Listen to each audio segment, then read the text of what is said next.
তিনটি ছবিতে অভিনয়ে বাধা কেটেছে চিত্রনায়ক সাকিব খানের।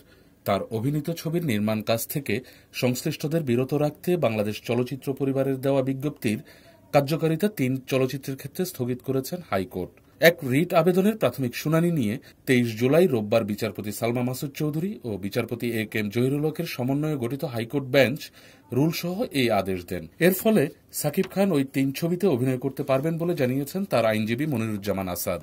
এর আগে গত ১৮ জুলাই বাংলাদেশ চলচ্চিত্র পরিবার এক বিজ্ঞপ্তিতে জানায়, এই সিদ্ধান্ত নেওয়া হয়েছে যে চিত্রনায়ক সাকিব খান অভিনীত পুরনো এবং নতুন যে কোনো ছবির শুটিংয়ের কাজে বাংলাদেশ চলচ্চিত্র পরিবারের অন্তর্ভুক্ত সংগঠনগুলোর কোনো সদস্য অংশ নেবে না।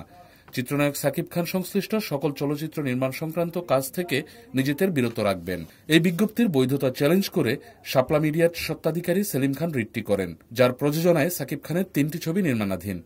এই ৩টি ছবি হল আমি নেতা হব, মামলা হামলা ঝামেলা, কথা দিয়ে কেউ কথা রাখে না। রুলে ওই ৩ ছবির নির্মাণ কার্যক্রম পরিচালনায় অনুকূল পরিবেশ নিশ্চিতে বিবাদীদের নিষ্ক্রিয়তা কেন বেআইনি হবে না এবং সাকিব খান অভিনীত ছবিতে কেউ সহযোগিতা করতে পারবে না এমন বিজ্ঞপ্তি কেন আইনগত কর্তৃত্ব বহির্ভূত হবে না তা জানতে চাওয়া হয়েছে। তথ্য সচিব, এফডিসির ব্যবস্থাপনা পরিচালক, বাংলাদেশ চলচ্চিত্র পরিবারের আহ্বায়ক, সদস্য সচিব, বাংলাদেশ চলচ্চিত্র পরিচালক সমিতির সভাপতি, সাধারণ সম্পাদক সহ ১৮ বিবাদীকে ৪ সপ্তাহের মধ্যে রুলের জবাব দিতে বলা হয়েছে।